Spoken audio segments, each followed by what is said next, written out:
तो hey guys, welcome back to my channel. आप सभी का मेरे न्यू ब्लॉग में स्वागत है। तो सीटेट प्रिपरेशन के दौरान अब आपको ये गलतियां बिल्कुल भी नहीं करनी है, क्योंकि अब आपके पास इतना समय नहीं है जो आप वेस्ट कर सको इसको।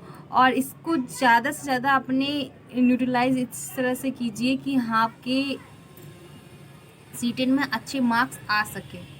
क्योंकि अब आपको इतना टाइम नहीं है कि अब आपको नोट्स बनाएं और ये सब चीज़ें, गलतियां आप बिल्कुल मत करना। आप लोगों के बहुत सारे मेरे वीडियो में कमेंट आते हैं गाइस कि मैम नोट्स दे दीजिए, नोट्स की पीडीएफ दे दीजिए, ये इतना मतलब सेंड कर दीजिए। तो गाइस, अब नोट्स पढ़ने का आपके पास बिल्कुल भी समय नहीं है। तो अब आपको बस इतना करना है कि आपके एकदम 120 से 130 नंबर आ जाए, ठीक है। अगर आप पहले से प्रिपरेशन कर रहे हो तो डेफिनेटली आपके 130 प्लस नंबर आ सकते हैं, 120 भी आ सकते हैं गाइस। जितना आपकी प्रिपरेशन अच्छी होगी तो उतनी ही आपका नंबर अच्छा होगा। ऐसा ऐसा तो है नहीं कि सीटेट एक ऐसा ही बेकार पेपर हो या कुछ उसका वो ही नहीं हो, वैल्यू ही नहीं हो और आपको एकदम अच्छे से अच्छे नंबर मतलब 150 में से 150 नंबर आ जाएंगे। तो मतलब कुछ तो पढ़ना पड़ेगा ही, तभी तो आपके अच्छे नंबर आएंगे। तो इसके लिए आपको अच्छे से अच्छी प्रिपरेशन करनी पड़ेगी गाइस। से बढ़िया स्ट्रेटेजी बनानी पड़ेगी, आपको स्मार्ट स्ट्रेटेजी बनानी पड़ेगी यहाँ पे।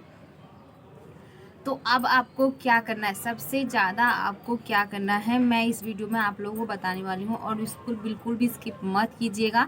अब ध्यान से वीडियो देखिएगा तभी आपको समझ में आएगा, लास्ट तक देखिएगा तभी आपको समझ में आएगा।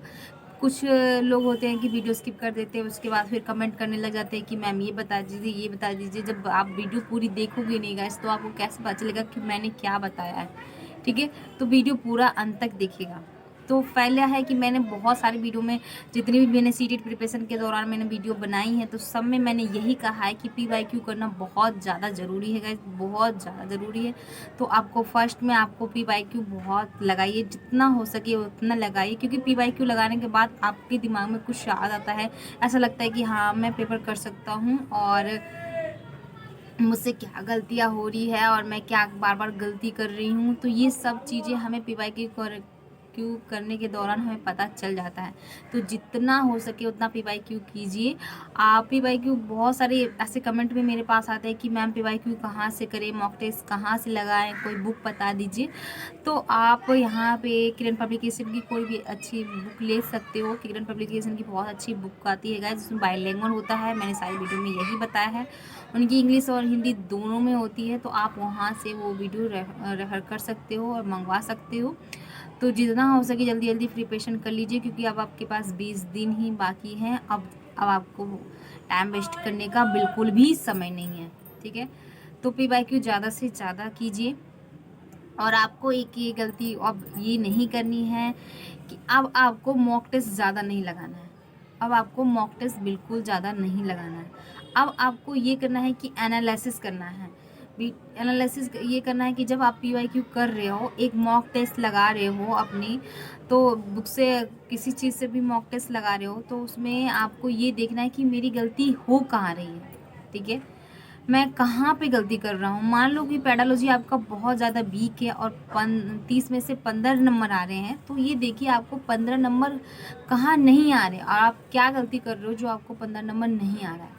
तो ये चीज़ को आपको एनालिसिस ज़रूर करना है। पीवाईक्यू लगाने के बाद आपको एनालिसिस बहुत ज़्यादा ज़रूरी है कि लगाइए, करिए, ठीक है। मॉक टेस्ट अब लगाने में आप 3 घंटा दे रहे हो, मान लीजिए अब पेपर 1 में आपने 3 घंटा मॉक टेस्ट लगाने में दे दिया, फिर पेपर 2 में आपने 3 घंटा लगा दी, मतलब 6 घंटे तो आपके ऐसे ही चले गए गाइस। तो उतने में 6 घंटे में आपको ये करना है कि जो अब आपको तो ये पता चल ही गया होगा कि क्या आपसे गलती हो रही है, किस सब्जेक्ट में मेरे नंबर ज़्यादा नहीं आ रहे हैं, कम आ रहे हैं, और किस सब्जेक्ट में मुझे ज़्यादा प्रिपरेशन करने की ज़रूरत है।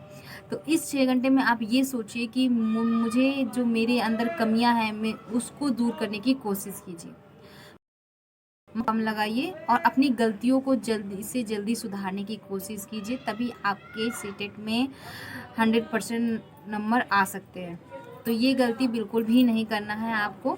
मॉक टेस्ट ज़्यादा नहीं लगाना है, क्योंकि अब आपके पास इतना समय नहीं है। तो अगर आपको लगता है कि मेरी प्रिपरेशन बहुत अच्छी हो चुकी है और मैं 100 प्लस नंबर लेके आ जा रहा हूँ, तब आप मॉक टेस्ट लगा सकते हैं, ठीक है। उसके बाद सेकंड है, आपको टाइम मैनेजमेंट बहुत अच्छे से करना है। मैंने बहुत सारी वीडियो में यही बताया है कि आपको टाइम मैनेजमेंट करना बहुत अच्छे से आना चाहिए। स्पीड आपकी तेज़ होनी चाहिए, ठीक है। और स्पीड तेज़ होने का मतलब क्या हुआ वहाँ पे, यहाँ पे मैं क्या बताना चाह रही हूँ, ये कि बहुत सारे ऐसे स्टूडेंट होते हैं कि सोचते हैं कि मेरे को मतलब अच्छे नंबर आ रहे हैं, मैं मॉक टेस्ट में अच्छे आ रहे हैं, मैं PYQ कर रहा हूँ तो मैं सारा क्वेश्चन कर दे रहा हूँ। तो वहाँ पे पेपर के दौरान आप ये गलतियाँ कर देते हैं कि वहाँ पे आप क्वेश्चन धीरे धीरे लगाने की कोशिश करते हैं, उसको क्वेश्चन को समझने की कोशिश करते हैं कि क्वेश्चन हाँ भाई मेरे से हो जाएगा, और आपको क्वेश्चन वो आ भी रहा होता है, चारों ऑप्शन में आपको ये भी पता होता है कि मुझे क्वेश्चन आ रहा है और इसका आंसर ये है, टिक भी लगाना है। तो वहाँ पे आपको ये गलती नहीं करनी कि आपको वहाँ पे ज़्यादा समय नहीं देना है, ठीक है। आप जितना हो सके आपको टाइम को वहाँ पे चुराने की कोशिश कीजिए, जो क्वेश्चन आपको आ रहा है उसको जल्दी जल्दी करने की कोशिश कीजिए, ठीक है। ये नहीं कि एक क्वेश्चन में आप ज़्यादा से ज़्यादा समय लगा रहे हो, ये मत सोचिएगा 3 घंटे हमारे लिए बहुत ज़्यादा है, नहीं, 3 हमारे लिए इतने कम पड़ जाते हैं कि आधा क्वेश्चन तो ऐसे भी नहीं होता, पूरा एक जो वही कह रहे हैं हिंदी, या जो लास्ट में सोचते हैं हिंदी कर लें या फिर लास्ट में सोचते हैं मैथ कर लें, तो उनका एक पूरा पेपर ही छूट जाता है। तो ये गलती आपको बिल्कुल नहीं करनी है। जो आपको क्वेश्चन आ रहा है उसको जल्दी जल्दी करने की कोशिश कीजिए और अपना आगे क्वेश्चन करने की कोशिश कीजिए, ठीक है। और थर्ड गलती आपको ये करनी है, अब थर्ड आपको ये करना है, जैसे मैंने फर्स्ट बताया आपको PYQ करना है, ज़्यादा से ज़्यादा PYQ कीजिए। सेकंड है कि आपको एनालिसिस ज़्यादा करना है, ठीक है। एनालिसिस करना है कि मेरे जैसे CDP में 15 नंबर आ रहे हैं, सही आ रहे हैं, तो 15 नंबर में मेरे कट कहाँ रहे हैं, तो आपको एनालिसिस ज़्यादा से ज़्यादा करना है। थर्ड है आपको टाइम मैनेजमेंट करना आना चाहिए। टाइम मैनेजमेंट का मतलब मैंने ये बताया है आपको कि जो क्वेश्चन आपको आ रहा है उसको जल्दी कोशिश करिए कि जल्दी से जल्दी कर लो, ठीक है। तभी आपका पेपर के दौरान नंबर टाइम बचेगा, और आपको जो सब्जेक्ट आपकी वीक है, जैसे मैथ वीक है, ठीक है, और मैथ वीक है तो मैथ में आप उसमें ज़्यादा समय दे सकते हो, तो वहाँ पे सोचिए पेडालॉजी में जल्दी से जल्दी मैं टाइम कवर कर सकूं, क्योंकि 30 नंबर का क्वेश्चन होता है, तो 30 को आप सोचिए कि 10 मिनट में मैं कंप्लीट कर लूँ, क्योंकि उसमें टिक ही मारना होता है, ज़्यादा आपको समझना नहीं होता है। जो क्वेश्चन आ रहा है उसे जल्दी जल्दी करने की कोशिश कीजिए, ठीक है। इस बार आपका ऑफलाइन पेपर है, तो गाइस मैं यहाँ पे आपको एक चीज़ और बता दूँ कि ऑफलाइन के पेपर में बच्चों ये गलती कर देते हैं, जैसे वो मार्कशीट आता है हमारे पास, तो वो क्वेश्चन क्या करते हैं, जैसे उन्हें आ रहा होता है तो वहाँ पे टिक लगा लेते हैं, जबकि हमें वहाँ पे गोला भरना होता है, ठीक है। वो सोचते हैं कि मैं बाद में उसे क्या कर दूंगा, गोला फिल कर दूंगा, अभी मैं टिक टिक लगा के छोड़ दे रहा हूँ, बाद में मैं गोला फिल कर दूंगा। तो यहाँ पे आप ये गलती है कि करते हो कि टिक लगा के छोड़ देते हो, तो आपको टिक बिल्कुल भी लगाना नहीं है, जो आपको क्वेश्चन आता है उसी समय आप गोला को फिल कर लीजिए, क्योंकि बाद में आपके पास इतना समय नहीं बचता है गाइज कि आप गोला फिल करने लग जाओ।